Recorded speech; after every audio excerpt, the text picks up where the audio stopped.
In the last 3 years, something unprecedented has happened. Central banks around the world have bought over 3,000 tons of gold. That's more than the previous decade combined. But here's what should terrify you. 198 tons of those purchases were made by institutions who refused to reveal their identity. Think about that for a second. The most transparent financial institutions in the world, central banks, are suddenly buying gold in secret and won't tell anyone who they are. Someone is preparing for something, and they're doing it in the shadows. Now, before I show you exactly who's buying, how much they're accumulating, and why this should concern every person holding dollars, let me take you back to a moment that changed everything, a promise that was broken 53 years ago, and why what's happening right now is almost an exact replay of that crisis. Except this time, the consequences could be far more severe. Stay with me, because by the end of this video, you'll understand what the smartest money in the world is preparing for. You'll see the pattern they're following, and more importantly, you'll know what it means for your savings, your retirement, and the dollar in your bank account. Let's go back to where this all started.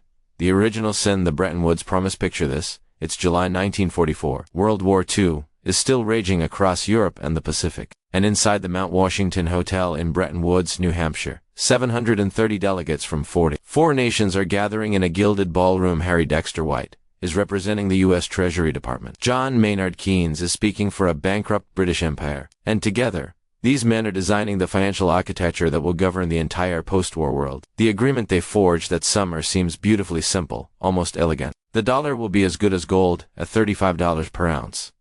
Every other currency in the world will peg to the dollar, and America's gold in Fort Knox, all 20,000 tons of it guaranteed. The entire system works. For the first time in history, one nation's currency becomes the backbone of global trade, not because of conquest, but because of trust. The world believes in America's promise. It's brilliant. It's revolutionary. And it has a fatal flaw built right into its foundation. Here's where the cracks begin to show. And I promise you, by the end of this section, you'll see the exact same cracks appearing in today's system. Fast forward to December 1958. The dollar becomes fully convertible for international transactions. What this means is that foreign central banks can now walk up to the U.S. Treasury and exchange their dollars for actual, physical gold. At this exact moment, foreign entities hold $19.4 billion in dollar claims against the United States, but Fort Knox contains only $22.8 billion worth of gold at the official price. Do you see the problem here? The margin is razor thin.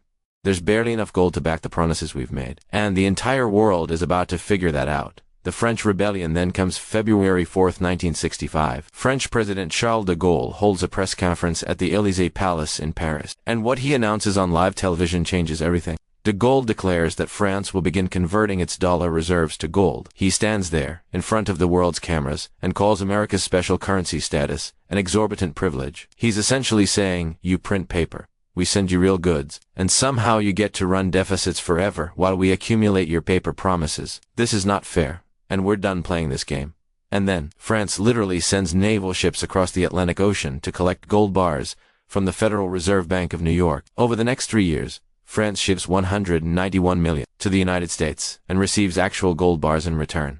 They load those bars onto ships and sail them back to Paris. Germany watches this happen, and quietly they start doing the same thing. Spain follows. Switzerland joins in. The gold is hemorrhaging out of Fort Knox, flowing back across the Atlantic to Europe, and there's nothing the United States can do to stop it without breaking our promise. Now, pause here for just a second, because what I'm about to show you is the exact moment that connects directly to what's happening right now in 2024. The pattern is almost identical. The crisis point, May 1971, becomes the breaking point. Germany's central bank, the Bundesbank, converts $1 billion worth of dollars into gold in a single week. Let that sink in. $1 billion. In 1 week. The drain is completely unsustainable. Fort Knox now holds roughly 8,100 tons of gold.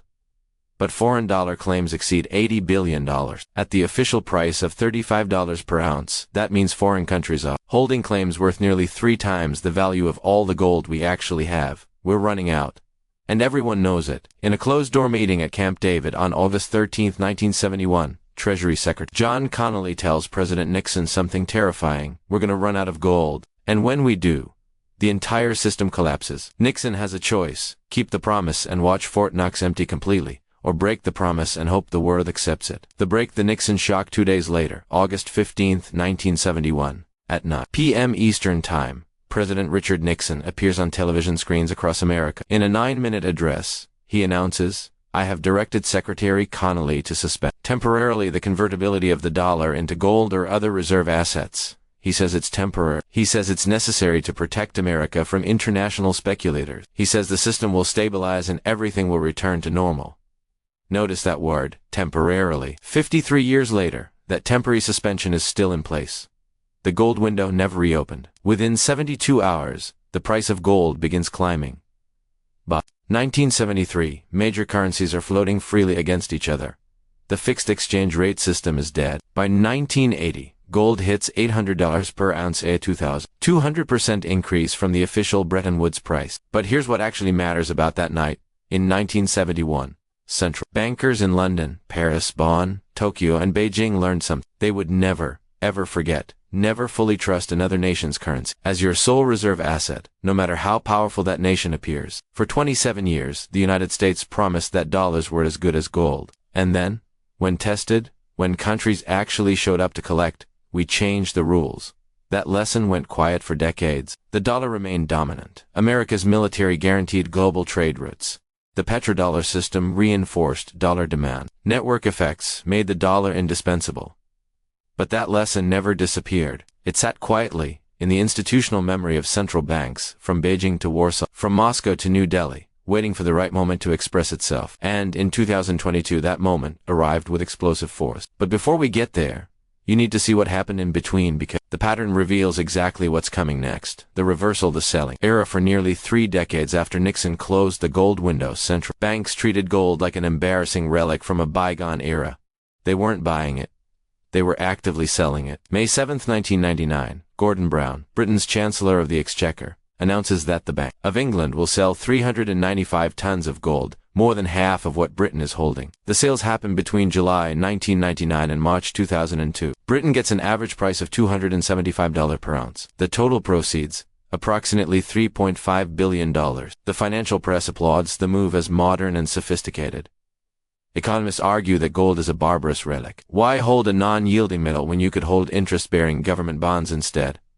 Today, that's it. 395 tons of gold would be worth over $24 billion. Britain lost $20 billion in opportunity cost because Gordon Brown believed the conventional wisdom that gold was dead. History now calls this moment Brown's bottom, because gold begins a decade-long rally almost immediately after the sales end. But here's what's fascinating about this period. Just 4 months after Brown's announcement, on September 26, 1999, 15 European central banks signed something called the Washington Agreement on Gold. The European Central Bank, Germany's Bundesbank, France's Banque de France, and yes, even the Bank of England, all pledged to limit their collective gold sales to 400 tons per year for 5 years. Now, most analysts interpret this as coordinated selling. But look closer.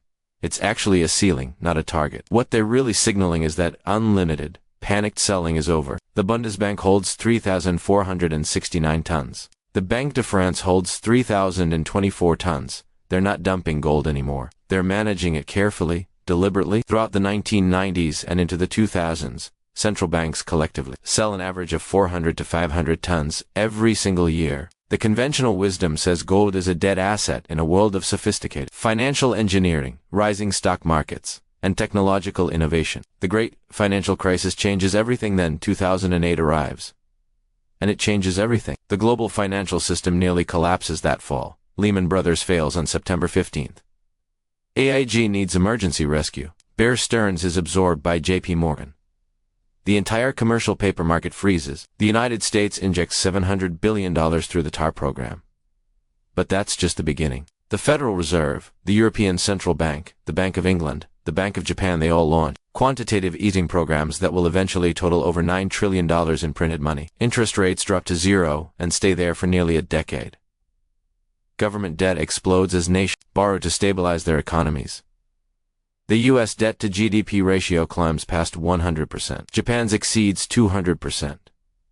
Even Germany, famous for fiscal discipline, starts running deficits, and central bank governors around the world start asking themselves a question they haven't seriously considered in decades. What happens if the bonds we're holding become worthless? What backs our reserves if the debt can't be repaid? The first signals. April 2009 brings the first major signal of what's coming. China reveals that it has been quietly accumulating gold. Its reported reserves jump from 600 tons unchanged since 2003 to 1,054 tons. That's a 75% increase. And it happened in silence. No announcements, no press releases, just a quiet line item update in an IMF report. But here's the pattern you need to understand. China announces the increases in batches years after the purchases actually happen. By 2015, they announce another jump to 1,658 tons. But Western analysts who track Swiss gold export data, because Switzerland refines most of the world's gold, and Shanghai Gold Exchange withdrawal data, estimate the real number is far, far higher, possibly 4,000 tons or more, held through state-owned banks and sovereign wealth funds that don't report to the IMF. The great reversal then comes 2010, and everything flips. For the first time in 2 decades, central banks collectively become net buyers of gold. They purchase 77 tons that year. In 2011,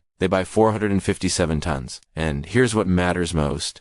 The buying never stops again. Russia's central bank starts adding 200 tons or more annually from 2014 through 2018. The People's Bank of China officially adds over 100 tons a year whenever they bother to report it. India's Reserve Bank purchases 200 tons in 2009 directly from the IMF in a single massive transaction. Turkey's central bank adds 313 tons combined in just 2017 and 2018. Let me explain the mechanism here because it's important.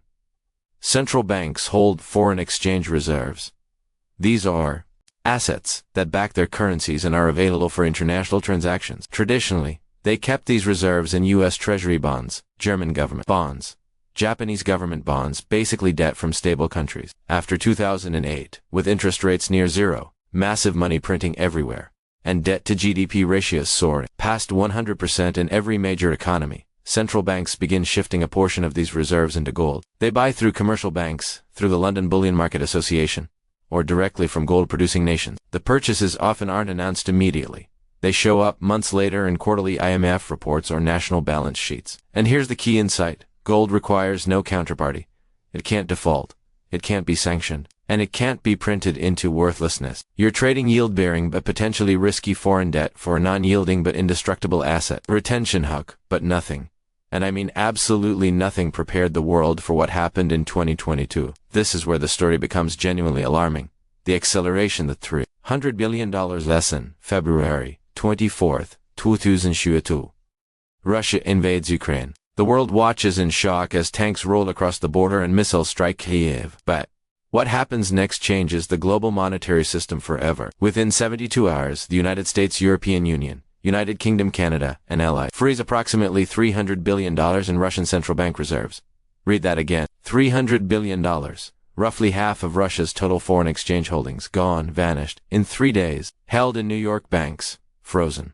Euros held in Frankfurt, frozen. Pounds held in London, frozen. But Russia's gold, 2,299 tons at that moment, worth roughly $140 billion, sitting in vaults, deep inside Moscow, completely, utterly untouchable. This action, unprecedented in scale against a major economy, sends an unmistakable message to every central bank governor on planet Earth. Your foreign currency reserves held in New York, London, or Frankfurt can vanish in 72 hours based on a political decision. Gold stored in your own country cannot. Now, put yourself in the position of a central bank governor in China, India, Saudi Arabia, Turkey, or Brazil. You just watched $300 billion disappear. Not because of an economic crisis. Not because of a default, but because of a geopolitical dispute. What do? The unprecedented buying spree. Central banks get the message immediately. By the end of 2022, they've purchased 1,136 tons of gold, the highest annual total since official record-keeping began in 1950. That's double the previous decade's average. 2023 doesn't slow down. They buy another 1,037 tons. And 2024. We're on pace for another 1,000+ ton year. We're not watching careful diversification anymore. We're not watching gradual portfolio adjustments. We're watching preparation. But here's what's truly revealing. Who's buying and who's staying quiet about it. China's shadow accumulation. Let's start with China. The first quarter of 2023 brings something unusual. The People's Bank of China reports adding 102 tons of gold officially, increasing reserves to 2,068 tons by March. This is the first time China has reported monthly gold purchases since 2019. That 4-year gap tells you everything. They weren't reporting their purchases, but they absolutely were buying. Independent analysts who track Swiss export data show China imported approximately 300 tons in 2022 alone, beyond what official reserves indicate. Shanghai Gold Exchange withdrawals, which represent physical gold leaving the exchange in private and institutional hands, totaled over 2,000 tons in 2022. If those numbers are accurate, and there's very good reason to believe that China's true holdings may exceed 4,000 to 5,000 tons. That would make them the second or third largest holder globally, after the United States at 8,133 tons and possibly tied with Germany at 3,355 tons. Why is China hiding the real number? Because revealing massive gold accumulation would drive prices higher before they finish. Buying signal to the world they're preparing for dollar system stress, trigger panic. Among other central banks to front-run their purchases, the Singapore signal then in July 2023, Singapore makes a statement without saying much at all. The Monetary Authority of Singapore reveals its gold holdings increased by 30% to 222 tons. Now, think carefully about what Singapore represents. It's not Russia. It's not China. It's not Turkey. Singapore is a stable, Western-aligned financial hub with one of the strongest currencies in Asia. The Singapore dollar is backed by massive reserves managed with legendary discipline. MAS manages $366 billion in reserves, mostly held in U.S. treasuries and high-grade sovereign bonds. So why is Singapore suddenly buying gold? They won't say it publicly, but the answer is obvious.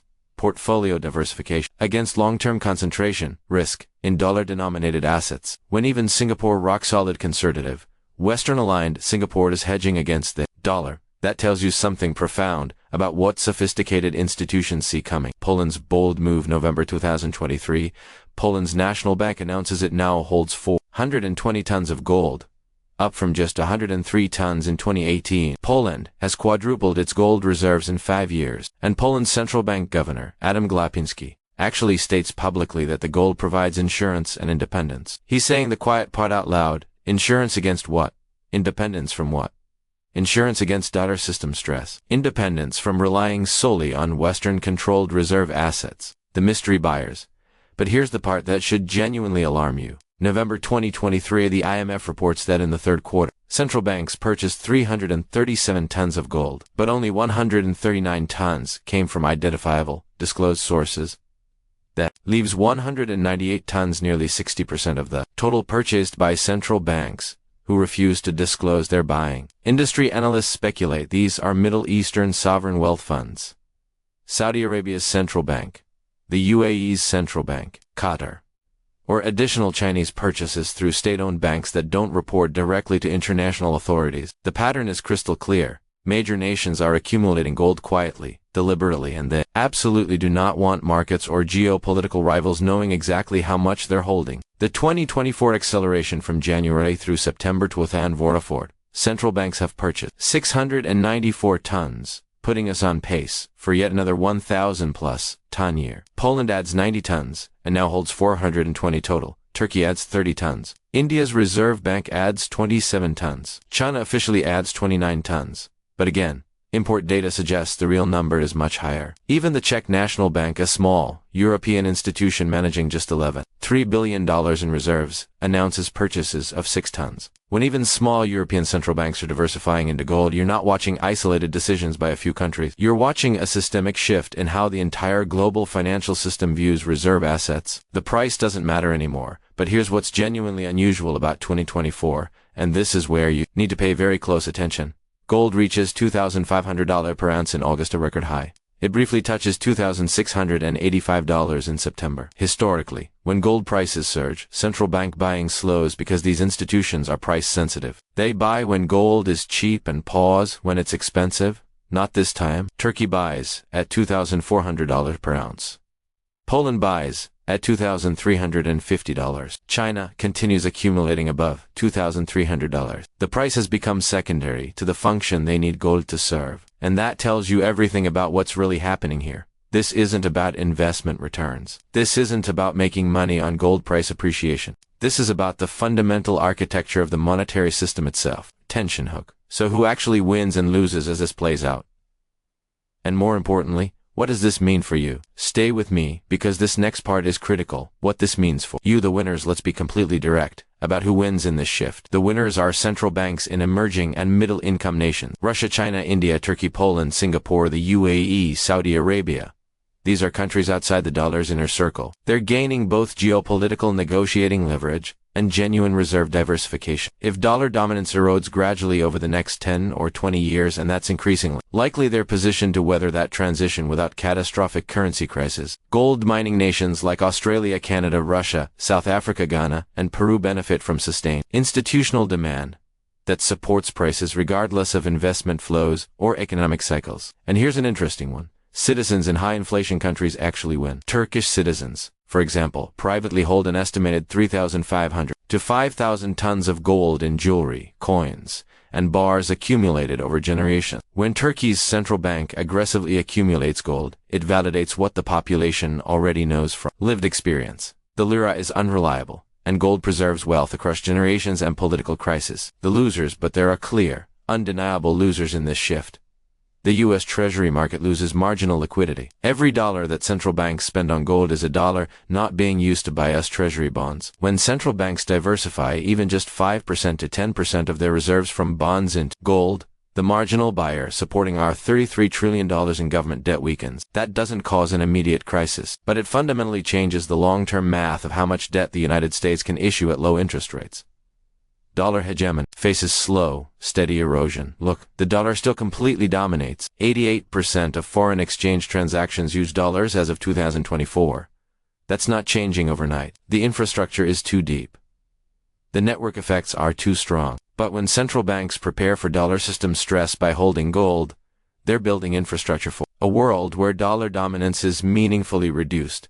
Even if it remains the largest single currency. It's not collapse we're talking about. It's erosion over decades. Death by 1,000 cuts, not a sudden heart attack. And American savers holding dollars face a subtle but very real loss. If this diversification contributes to gradual dollar weakness over the next 10 to 20 years, and basic economics says it will, your purchasing power declines while the institutions holding gold preserve theirs. Your retirement account denominated in dollar buys less.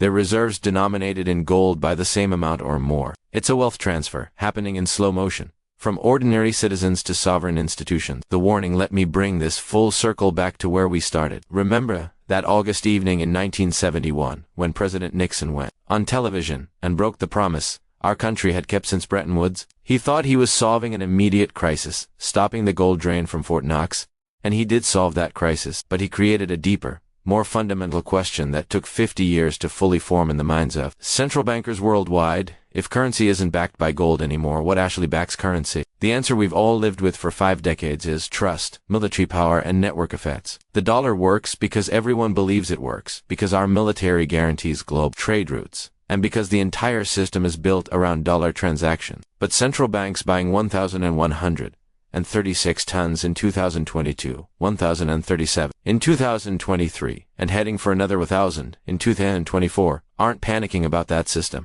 They're asking a different, more nuanced question. What happens when trust frays at the edges? When power becomes more distributed?